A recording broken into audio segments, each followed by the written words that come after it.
ইউরোপের মহাকাশ রাজধানী বা অ্যারোস্পেস পাওয়ার হাউস বলা হয় ফ্রান্সের তুলুজ শহরকে।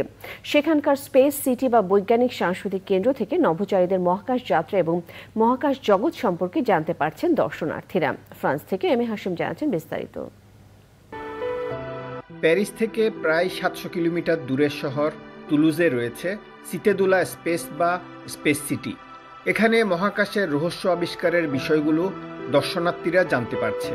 এছাড়া চন্দ্রাভিযান, সৌরজগতের গ্রহ উপগ্রহ এবং স্যাটেলাইট সম্পর্কে জানার সুযোগ রয়েছে এই বৈজ্ঞানিক সাংস্কৃতিক কেন্দ্রে।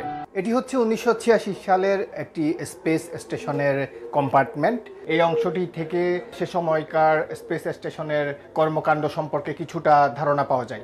I came here because I love space and things like that, and I really enjoyed being here.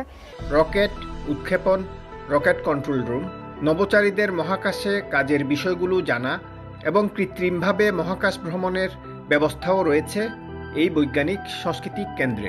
We're doing experiments and I'm using CO2 in solid to show like the difference between like the environment on Mars and the environment on Earth.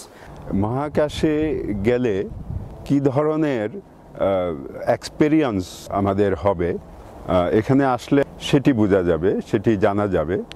এটি অত্যন্ত শিক্ষণীয় বিষয়, জানার বিষয়। ইউরোপীয় মহাকাশ সংস্থা Airbus space বিভাগ সহ আন্তর্জাতিক মহাকাশ গবেষণাগারগুলোর সহযোগিতায় এই স্পেস সিটি প্রতিষ্ঠিত হয়েছে। M A Hashem, Toulouse, France.